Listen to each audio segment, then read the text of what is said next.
इतिहास जिस पर धूल पड़ी थी उसको जरा हटाता हूँ। जिन महायोद्धाओं को नमन है करती दुनिया, उन कर्ण अर्जुन से मिलवाता हूँ।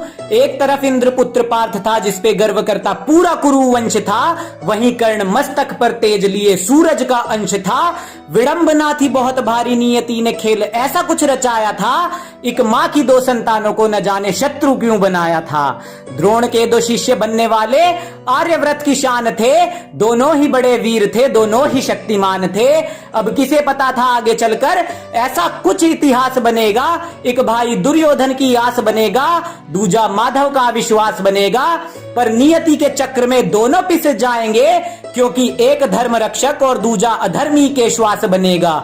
विकट बड़ा प्रश्न उठा ब्रह्मास्त्र मिला अर्जुन को द्रोण से। सभी जानते थे पार्थ ही इसका पात्र है और खड़े रहे मौन से। पर श्रेष्ठ बनने की होड़ थी तो कर्ण ने ये ना सहा, मुझे भी ब्रह्मास्त्र दो ये गुरु द्रोण से कहा। अरे ब्रह्मास्त्र सा विध्वंसक अस्त्र नहीं मिलता बंदर बाट में। मन स्थिर और शांत चाहिए, नहीं प्राप्त कर सकते लाग डांट में। अरे बाकी सब भी थे वीर वहां, ब्रह्मास्त्र का उन्हें ना ज्ञान मिला। केवल कर्ण ने गुरुकुल त्याग दिया, अज्ञान का प्रमाण मिला। ब्राह्मण का वेश धर छल किया परशुराम से, बड़े बड़े वीर कांपते थे जिनके नाम से। ब्राह्मण था वही जिसे वेदों का ज्ञान था, सिर्फ यही जानकर भगवान ने दिया ब्रह्मास्त्र का दान था। धरती अंबर पाताल उस दिन थे कांप गए, जब कर्ण के गुरुद्रोह को भगवान थे भाप गए।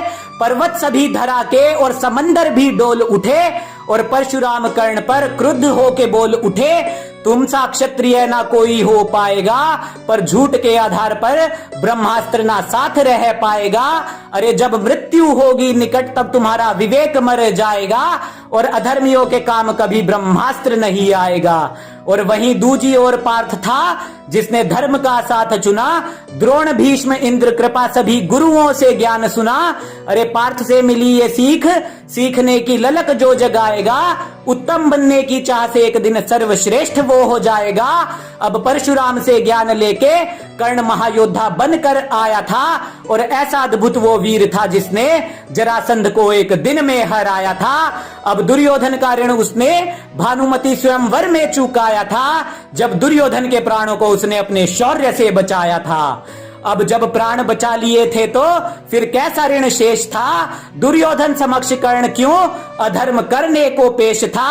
कलयुग में भी अधर्म का बीज जो बो जाएगा, एक अधर्म करेगा तो आगे भी करता जाएगा। अरे फिर से धर्म युद्ध होगा, शीश उसका गिर जाएगा। अधर्म के साथ जो भी होगा उसका सामर्थ्य मिट जाएगा। धर्म की पताका लेके श्वेत वाहन कोई आएगा, फिर से माधव साथ होंगे और सभ्यसाची अधर्म का काल बन जाएगा। अब दोनों वीरों की गाथा को आगे मैं बढ़ाता हूँ, युद्ध के हाल को संक्षेप में बताता हूँ। सामने कर्ण था पर वत्सा वो विशाल था, अनंत बल भुजाओं में विरोधियों का काल था। कर्ण के समक्ष उसका अनुज पार्थ था, भूत का कोई छल नहीं आज का यथार्थ था। जिसका धर्ममयी भाल था कहलाता महाबाहु, और स्वर्णमय चरित्र उसकी ढाल था। वीर आहुति देने चल पड़े, धर्म युद्ध का वो यज्ञ था। कर्ण जानता था अनुज को अपने पर अर्जुन अनभिज्ञ था। सभी देव थे चकित वहां, युद्ध ऐसा विकराल था। कर्ण लड़ रहा था वीर भद्र सा, और मानो पार्थ महाकाल था। कर्ण के रथ पर अधर्म का बोझ था इतना बढ़ा, चक्र धरा में था जा फंसा, और वो धरा पर ही था खड़ा।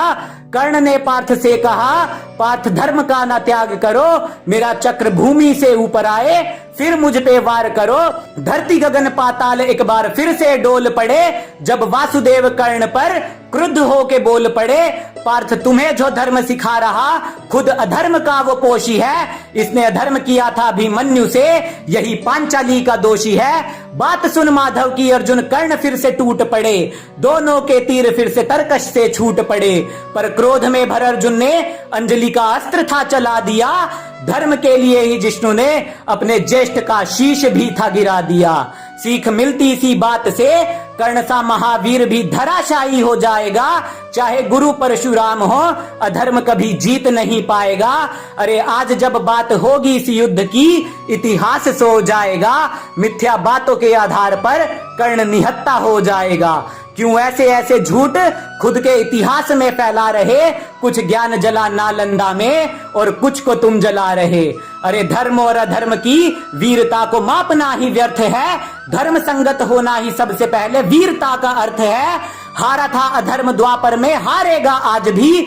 अरे सत्य का सदा से ही राज था, करेगा राज आज भी। जिस पक्ष में नारायण थे उस पक्ष में हम आज भी, और जिस पार्थ पर माधव को नाज था उस पर हमें है नाज आज भी, उस पर हमें है नाज आज भी।